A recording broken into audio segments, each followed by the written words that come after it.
Hi world! So today I'm going to do a video on Wintery reads. I thought of this mainly because I live in Canada and officially I have to go to work 15 minutes earlier because I have to scrape my car and I have to worry about the fact that the roads are slippery, and you never know, I could wake up in the morning and there could be 5 feet of snow on my car and it's just insane. It's insane. So I have personally been reading a lot of really wintry, Christmassy, fun, snowy type books. And so I got to thinking that I know a lot of people at my job, because I work at a bookstore, have been asking me for some really cute Christmas recommendations or wintry reads, and I've been trying to rack my brain for some really good ones, and it's kind of difficult. There are a lot of books that have certain parts of the book that are wintry or Christmassy or holiday-y, but they're not actually wholeheartedly based, plot-based around Christmas.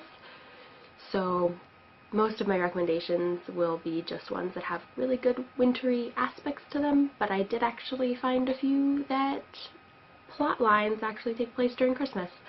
And I've read them in the last week, and they're fabulous, so get excited. The first one is Dashing Lily's Book of Dares. I devoured this book. As you can see, I loved it, a lot. I read it in 2 days.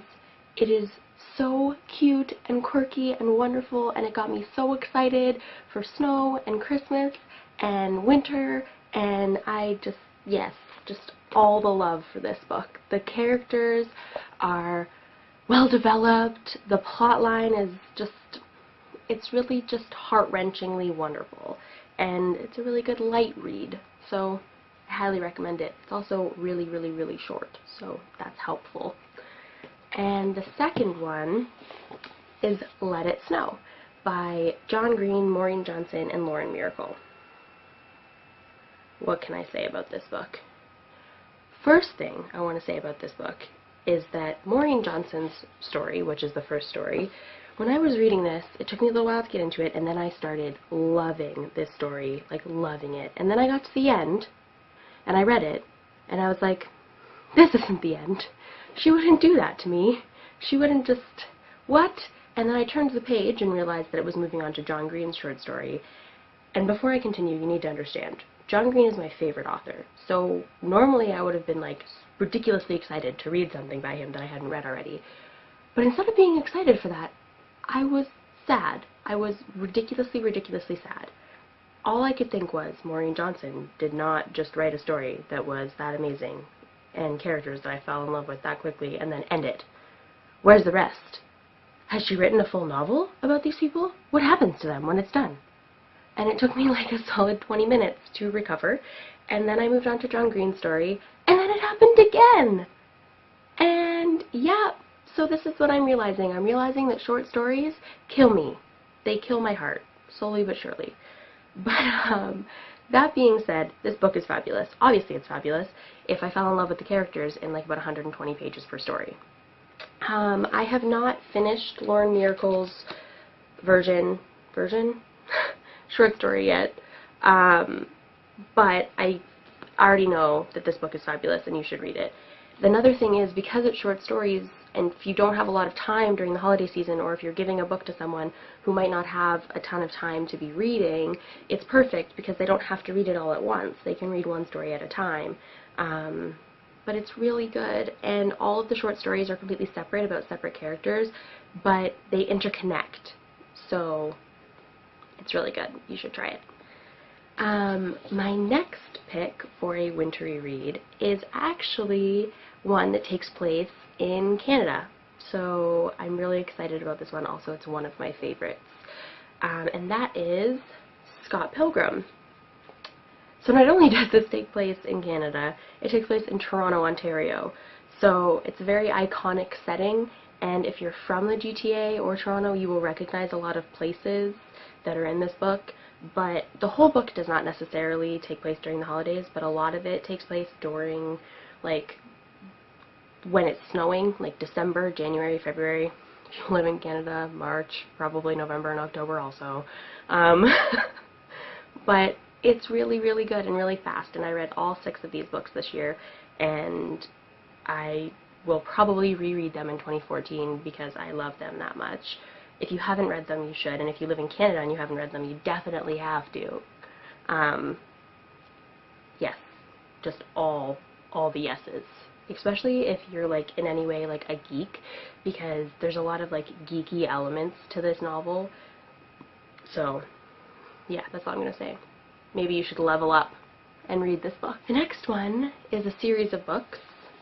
I grabbed Linger, but the entire Wolves of Mercy Falls series is pretty wintry, I guess. This is about werewolves that turn into werewolves when it is cold outside and turn into humans when it is warm outside. So the whole premise of the plot line actually kind of does take place over being wintry or cold. So yeah. Also, it's really, really good. I liked the different take on werewolves, like a different aspect of how they turn into werewolves and how they don't. Also, it has like a very, very adorable love story in it. However, the first book is actually Shiver, so if you're going to start this series, make sure to start with Shiver.